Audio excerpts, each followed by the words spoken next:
Okay, so we've been talking about celebrations or an event that you liked, and now I'd like to talk about celebrations and events in more general terms. So, why do you think celebrations are important in society? Well, I guess they have to be important because they are international. They are something that exists in every culture. So that suggests that it might be something innate that we just really need celebrations. And maybe that might be something to mark the passing of time so that the days don't all blend in together. Or it could be something about just a really excellent tool to help people bond and get closer to each other that allows people to have closer relationships and more social cohesion as a society.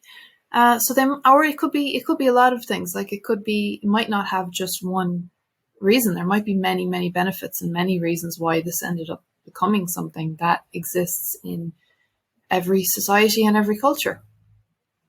And do you think celebrations are experienced differently by the different generations? Yeah, they might be. I guess you're focused on different things at different stages in your life. So when you are older, you're very focused on family and friends and building bonds, but probably your family especially, that you want to strengthen those bonds and make connections. And just spending time with people is what you want. And that's enough. Whereas when you're younger, you're kind of focused on goals more. Like you're saying, that group of people are cool to me. And you might think that you need to infiltrate that group, or you're an extension of that when you're a bit older again is you are looking at someone and thinking, I have to network with them because I want to work in that company. That's the cool company and I have to work there. And so social interaction might have more of a utilitarian element to it when you're younger because you're trying to get into groups to increase your status. Or maybe you don't realize you're doing that, but that might be what you're doing. So I guess that, yeah, you're thinking about different things during celebrations at different ages. Like you might have a different focus, and that might affect how you experience it. Let's talk now about international events. Do you think international events help to promote cooperation and collaboration between countries?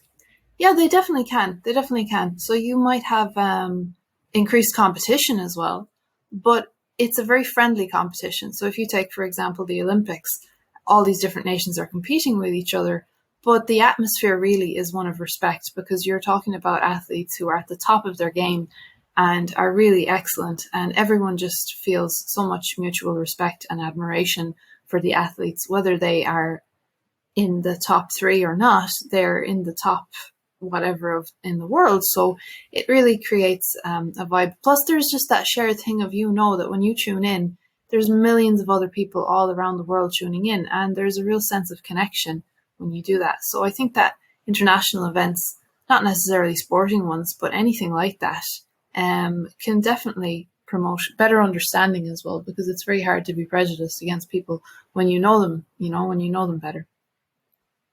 And do you think international sporting events are more popular with older or younger generations?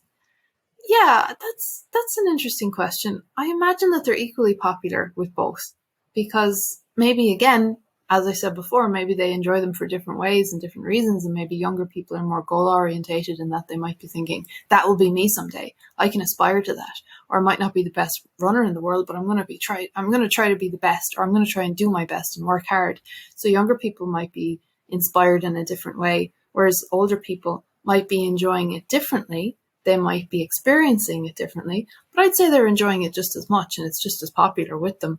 It's just a different focus because they just admire the people, and they've been supporting the same athletes or the same countries for generations and for years and years. So it's a different feeling for them, I imagine. But I would say they're equally popular.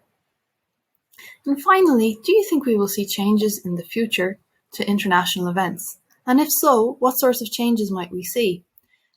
Definitely, yeah. I would expect that any event where it's not really necessary to go face to face won't be face to face, because I think people are becoming more aware of environmental concerns and they are starting to think, it's completely unnecessary for us all to fly to a place and burn so much fossil fuels and create such a carbon footprint when we could watch it at home.